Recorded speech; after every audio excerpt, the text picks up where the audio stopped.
Hello everyone, welcome to my another mini blog. সবাইকে জানাই ভূত চতুর্দশী ও শুভ দীপাবলির অনেক অনেক শুভেচ্ছা।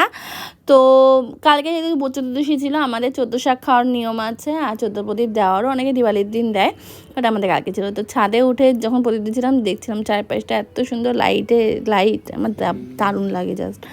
তো তারপরে 14 প্রদীপ দিয়েছি, যে জায়গায় দেওয়ার কথা সে জায়গায় দিয়েছি। আর বাইরে টুনি লাইট লাগিয়েছি, সেটা এখনও দেখানো হয়নি তোমাদের সাথে। এবার আর ওপর দিকে লাগাইনি, নিচেই লাগিয়েছি। যাই হোক, তারপরে চলে গেছিলাম আমি আর যদি একটু ঠাকুর দেখতে, মানে অ্যাবেই মানে টাইম ছিল তাই। তো মধ্যমগ্রাম থেকে বাসে দিয়ে গেছিলাম, আর বাসাতে দিকে যেতে যেতে আমার একটু খেতে পাচ্ছিলো, তো কিনে নিয়েছিলাম পপকর্ন, বাদাম, ছোলা এগুলো, কারণ বাইরে খাবার তো বন্ধ। তো এই ছিল আজকে, জাস্ট এমনি ঘুরতে ঘুরতে চলে গেছিলাম। আর বাসাতে তো বেশ আজকে থেকেই ভিড় হওয়া শুরু হয়ে গেছে।